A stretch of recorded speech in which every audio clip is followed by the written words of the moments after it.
Michelle, good afternoon. Good afternoon. How are you? Good. Good.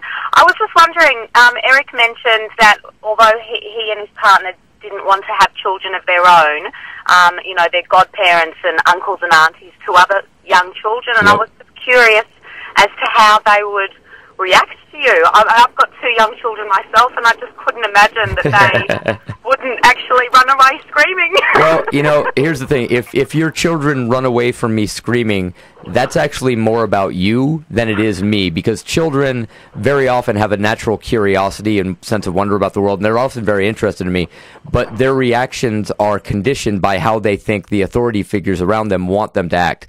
It's a very common thing for me to be in an airport lounge and have the little kid peeking over the back of the chair, giving me a wave and a smile, and I'll stick my tongues out at them, and they'll be loving it. But then when the adult sitting next to them looks over their shoulder to see what they're looking at and sneers at me or is, dismissive of me, then the kid kind of cowers and goes, oops, I wasn't supposed to be enjoying that. But if you get to the point of the conversation with that child, they're going to realise and think differently about people who might look differently. Exactly, and I do a lot of that. My mother is a retired elementary school teacher, and I would come in and visit her class a couple of times every year. First, of course, just to explain that she wasn't lying, that the lizard man really was her son when they'd see me on TV and talk about it. But then beyond that, we'd enter into a conversation, and I could talk to the kids about, being yourself and accepting others, no matter how different they may be. Michelle, thanks for your call. Hi, Tracy.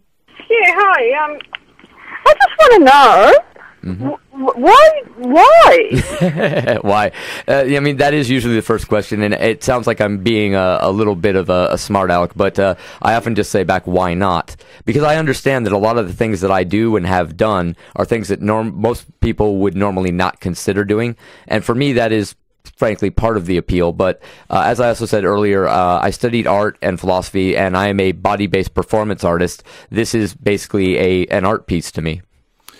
Any other question, Tracy? Yeah. I want to know, are you addicted to it? No, absolutely not. I know that I cringe a little bit when people say they're addicted to tattoos and things like that. And I think that's because in my lifetime, I have known people that have truly had addictions.